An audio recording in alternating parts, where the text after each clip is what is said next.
Hello, welcome. This is going to be an overview video for module number 1.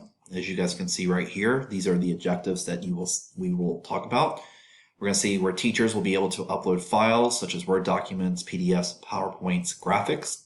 We're going to show you guys how to upload links of videos and recordings like the one we're doing right now. We're going to show you guys how to assign tasks and assignments, and then we're going to do a brief introduction on how to create an assessment. So the first thing you're going to do is create a folder, and you're going to see right here at the Add Materials. You're going to click this button and then add the folder. And yes, we're going to go ahead and call this Module 1 Video. And you can change the color of your folder however you choose to do so. And then the description can be here of what we want to do. So this is going to say video, whatever you want to type. You have options like you would in Word where you can bold, italicize, underline, bullet point, number, and then here you guys can change the color if you want to. This is formatting, and this is really important. You can add images, you can add a link, you can add symbols, equations, anything here. You can actually go and add stuff from your Google Drive and your YouTube, and a lot of this stuff will be in another video. You can put a date on it if you want to, and then you can say we want to publish it now. We can just have it unpublished where the students can't see it, publish it on a start date, and then unpublish it during a date range. And we're going to go ahead and create it. And normally when you do this, it's going to be at the very bottom, and here is a very quick way of doing this. So Module 1 Video. If we want to add a file, link, or internal tool, you're right here. So File, Link, External Tool. If I want to do File, I can go ahead and do Add File. And then I can go and find whatever one thing I would want on my computer. I can go ahead and just do calculus, and let's open up BC, Unit 1 material, and then let's just say I want to add the notes for the first lesson. I can click on this, open it up, there it is. I can also, if I wanted to, add the rest of them by simply selecting them all and then opening up, and there they all are. You just want to wait for it actually to say edit details. And you can change this if you want to, but again, very quickly, you can add this, and that is all you need to do to add anything. And you can add, like I said, when you do the file thing here, it can be a PDF, it can be a Word document, a PowerPoint, whatever you want to do, whatever's saved on your computer. If I want to add a link, then I can go ahead and click on the link for, and then you can go ahead and copy your link in here. I randomly chose a YouTube video that had something to do with my favorite baseball team, Atlanta Braves, scores.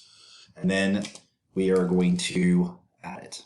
And so at the very bottom of the page, you guys will see that the link will be here in this fashion, and you can move these things up and down wherever you want to. There you go. Over here, you guys will see the settings thing. So for this, you can edit this. That will just change the actual title. Unpublish it, again, means that the students can't see it. You can move it over here. This is going to move it to a different folder. You can copy it to your courses. You can delete it, and very simply delete it like this. Or you can finally save it to your resources. And your resources is going to be right up here. And this is where you can share it with people in your department or your CT. So I'm going to go ahead and get out of this and show you guys now how to do an assignment and a assessment. Again, you want to come up here to your Add Materials, and then this time you're going to add a assignment. And this is actually pretty self-explanatory. You could just say something like homework set number 1, whatever you want to call it. Number 1. Again, you have the same options that you have earlier where formatting, you can add anything you want, directions. This is actually important because here you can add a file just like we did. If you want to actually have a file that tells them the directions, you can put a link here, and you can actually do more resources. You can actually record something on here and say this is what the directions are, so they can play this if you need to. You can get it off of your Google Drive. This is where you have a due date for your classes. Your category is going to be how you want it to be graded, your period, factors, scale, alignment, and all this fun stuff right here. Down here, this will be if you want to individually assign it to a student. You click this and you type in the student's name. You can lock it so it can't be seen yet. And then the rest of these things are going to be, submissions enabled, so they can actually give them in. If you unclick it, then it will say that it changes the color to where it's not. And so all you have to do is just simply click it. There you go. Publish to students. If you unclick this, it's going to not be published, so students can't see it.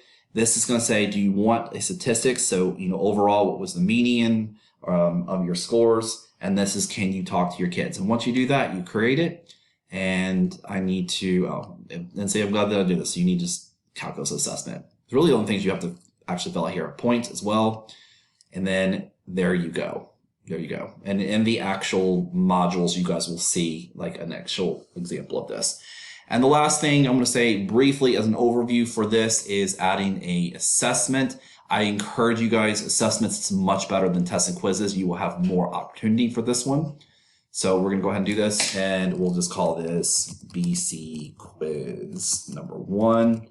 You can do due dates for things. What's really cool here is that you can go from enable from blank to blank. So I can say I want this assessment on the 17th, and let's say at 12 p.m. is when I want to open it up.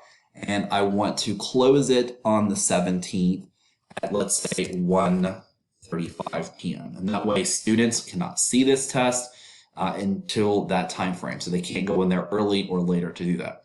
You can change it to other classes. Right now, my SIS does not have my classes because school year hasn't started yet, but they would actually have an option where you can do this for all of the classes that you have. You want to see what your assessment category is going to be, and then you can do factors and other stuff that you guys will see in more modules. But like I said, this is more so a overview than it actually is what you're going to see in the modules. And then you're going to come into this lovely page. It's really cool because you can write the instructions of what the students are going to see. You can go through all the features that you guys will be asked to do. Do you want it to be a time limit? Do you want it randomly ordered? For virtual, I say yes, so the questions are different, so kids can't be like all working on number 1. I usually say no to the points, and then there's a lot more stuff that you guys can see right here. Usually this is defaulted to something that you don't want the students to see the results. That way, if another class has to take it later, the answers are not out there, and this is how many times you want them to do it. Once you do that, you just press save, and then it's going to automatically save for you. Questions is now what you're going to be adding to this. You guys will see there's an array of questions here. Multiple choice, true, false. The typical ones you would imagine to be would be right here. And then in another module, you guys, we're going to talk about this more. And then once you created a question, it'll be popped up here. Your total points will be sitting right here. And then you can preview this at any moment in time that you want to. I've go ahead and went to a test that I've created. And here are the questions. As you guys can see, you can't really see them until you actually click on them, what it is, what the point values. But more importantly, I just wanted to show you guys that you can preview this now, and you can see exactly what they say. This is all the directions I have for it. And then you can see start new attempt. And this is going to be the questions that the students will see on their screen once it uploads here. So there we go with that problem. They can make it a lot bigger if they want to, and then they can close it if they want to as well. So that is generally what is the overview of what you guys are going to learn in module number 1 in a very fast video. So hopefully this is helpful, and I will see you guys in the next video.